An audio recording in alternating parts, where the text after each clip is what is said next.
жұмыс жол барысында болған қызықты жағдай. Телефоныма бір кісілер хабарласады. Осындай бізді компанияны дамыту керек, қазір бізге жаңадан клиенттер керек, все возможные каналдардан реклама қосу керек деді. Яғни тек қана Instagram емес, барлық жерден. Мен келістім, бірақ та қандай проект екенін сұраған уақытта олар оны айтқысы келген жоқ. Давайте кездесейік, сізге толығырақ түсіндіріп береміз деді. Мен қуана келістім. Олар біздің офисқа келгеннен кейін өте бір қызық жоба екенін түсіндім. Яғни олардың ақшалары өте көп. Барлық каналдарға, барлық соцсеттерге, рекламаға ақша құюға дайын. Бірақ та олардың әңгімесінен мен бір нәрсені сезіп қалдым.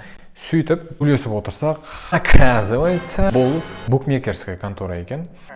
Вот это поворот! Уақыттың просто так өткеніне өзімнің көңілім түсіп кетті. Соларға мен отказ бердім. Негізінде, білмеймін енді, басқа адамдарды мен өзімнен мықтырақ деп салыстырып тұрған жоқпын. Бірақ та, если новичок адам болса, ол үшін құндылықтар маңызды болмаса, ол ақшаға келісе салатын еді. Өйткені олардың ұсынған бағасы,